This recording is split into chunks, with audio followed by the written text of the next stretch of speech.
Hi everybody, it's Bernadette, Simply Be Fluid Art from Cape Town. I haven't done a video in, oh my gosh, I think 29 days.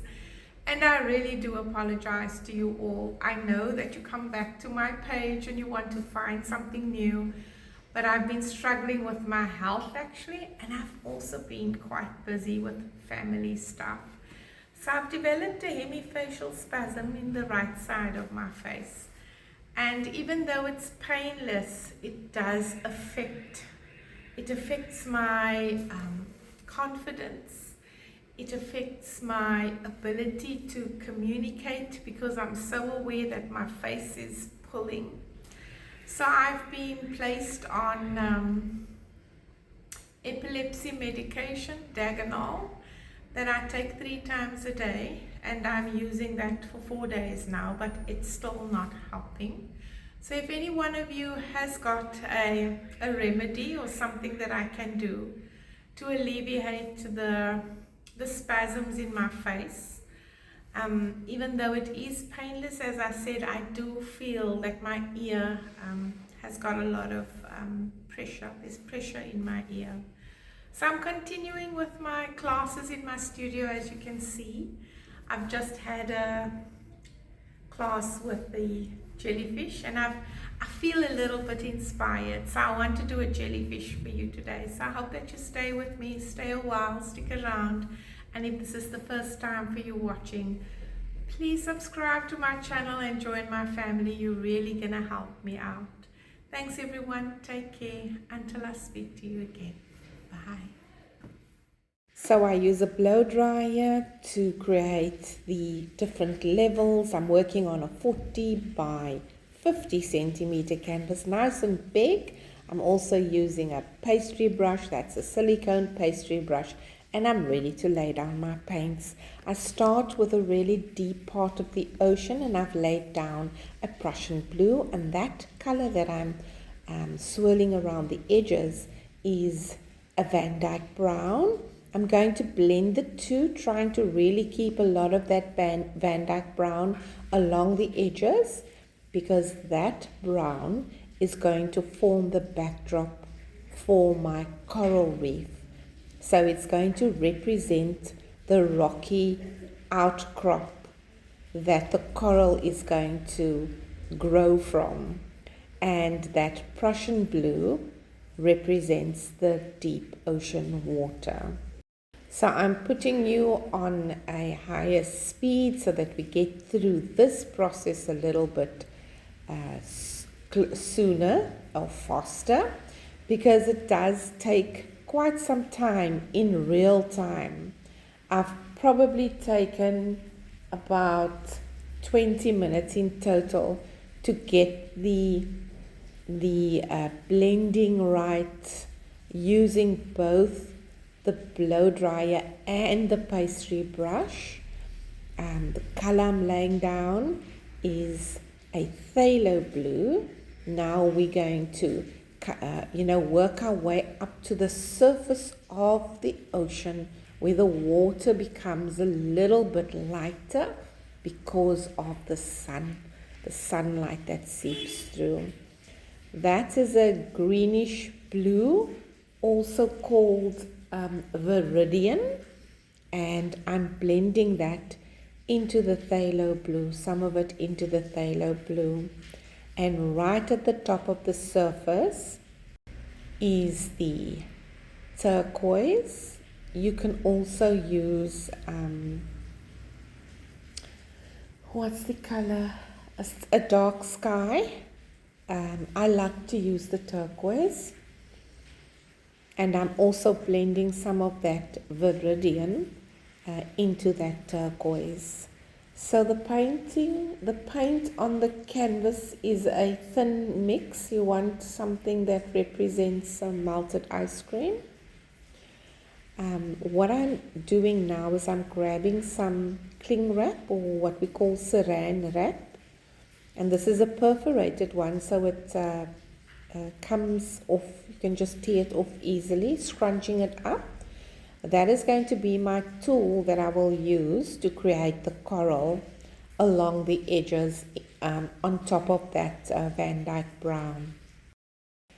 I tear off quite a number of sheets so that I have all of them ready. The colors I'm going to be using for the coral are nice bright colors.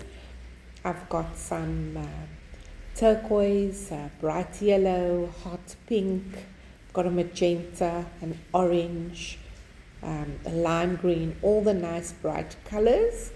And I'm just dipping those scrunched up pieces of cling wrap or saran wrap, creating just the effects of the coral, giving those dots that I'm laying down, or even sometimes I put some lines, just giving them a nice abstract look and feel. I'm going for that kind of shapes. So I don't want to see dots or circles. And I really like doing this in the jellyfish paintings because it just gives something more to look at than just, water. Creates a lot of interest in your painting. And this does also take a little bit of time. So be gentle on yourself and take your time. Don't rush. I've got things speeded up, so don't rush. I've laid down some streaks of metallic gold paint, and I'm now pulling the pastry brush, that silicone pastry brush, gently over those gold streaks. And when I say gently, I really mean feather-like touches. It's just to create the illusion of the sunlight striking that water. And you see the band of very light turquoise water also makes it look as though you're in a cove, a real pool of ocean. Right, I'm still using the pastry brush to continue to do some blending, but I'm moving the pastry brush in one direction to also give the feel of moving water. So the pastry brush has got a lot of, more than one, shall I say, use in this pour. It creates a nice texturized finish in the different layers, so it looks like moving water. Now, when you're done with your coral and you're done with your sun streaks and your blending, it's time to create the jellyfish. And I've dunked a ball chain into some white paint, opaque white acrylic paint that I've thinned down with the pouring medium, ratios 1:2, no water. And now I'm going to create a squiggle S shape, snaky S, with that chain pull, and I'm going to make the legs of the jellyfish first. So I usually go for 3 sets of legs. It seems to be enough for me. You can do more if you want. Very important to clean off your ball chain. Once you've pulled the first set of legs, use a cloth. Clean off the chain before you dunk it back into that white paint to create your next set of legs.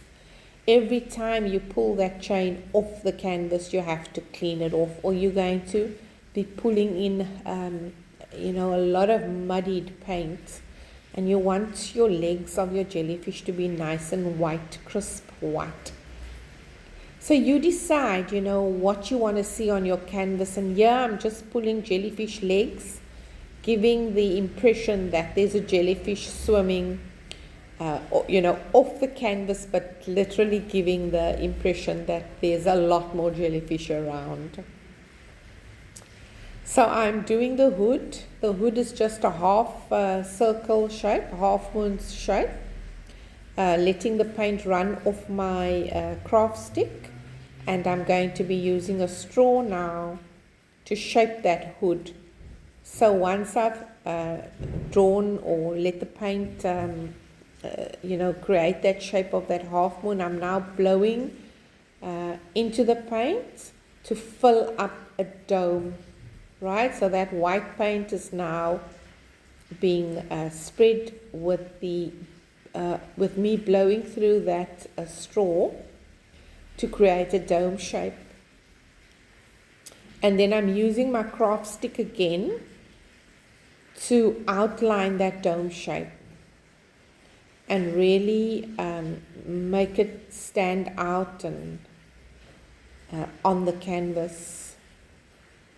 So I'm lifting off some of the paint out of my tub and letting it drizzle off that craft stick as I'm pulling it around the edges. I'm going underneath the jellyfish head and creating an inner dome. I've got a short piece of the ball chain now, about 5 centimeters in length. I've dipped it into the white paint, starting on the head of the jellyfish. I am swooshing it, pulling it onto the canvas, releasing some of that white paint, and now through that motion I am making the stings, right? Those tentacles, those stings of the jellyfish. And this is really what sets off your painting. You can do everything else, but the illusion of flowing, moving water, you actually see it once you've done your tentacles. And those are not straight lines. They are nice swirls and twirls and long lengths and short lengths. It really gives your painting the movement you want when you do an undersea jellyfish. So I've added some color to the hood as well, and I've blown that in places. Just 3 dots of that orange color gives that hood a nice highlight. And I've added some more jellyfish to my design, my painting, because I love the look of a lot of jellyfish on a painting. It creates the effect of a jellyfish family. All of them living in this cove, and now they're going up to that surface of the water, seeking that sunlight. I so love doing jellyfish paintings. I can get lost in the process. And you know what the best thing is about this? Is that you are creating a painting using more than one fluid art technique. You are using the chain for chain pulls, you are using the brush for blending, you are using the blow dryer, you are using your breath to blow through the straw, which we do when we do flowers. You are doing dips. You could use the saran wrap. You could also use a balloon. I prefer the saran wrap because you don't necessarily want little petals and flower shapes. You really want it to be very abstract, the coral. But all of these techniques you are actually using in one painting. Different methods are in fluid art, different tools, all in one painting. And you can really create beautiful, beautiful art pieces. So this is a 40 by 50 centimeter canvas. You can do it on a bigger canvas as well and create for yourself a beautiful statement piece. So if you love this painting, let me know in the comments. Tell me what you like about it. Let me know if you're going to try it. Here's your close-up view. So the painting has been drying already a couple of hours when I took this close-up for you. And I'm really happy. Nothing has really shifted, but look at that sunlight hitting that water. Does it give you a feel of moving water? Let me know what your thoughts are. I'd really love to know what you think of the jellyfish painting. Have yourselves a beautiful, beautiful week further. Take care, everyone, until I speak to you again. Another view for you, just a little snippet of my jellyfish class. I just recently had a class and everyone got to do this jellyfish. The youngest in the class was 8 years old and the oldest in the class was 70 years old. So really, we were one big happy family having fun with our undersea world. Take care, everyone. I'll chat to you soon. Bye.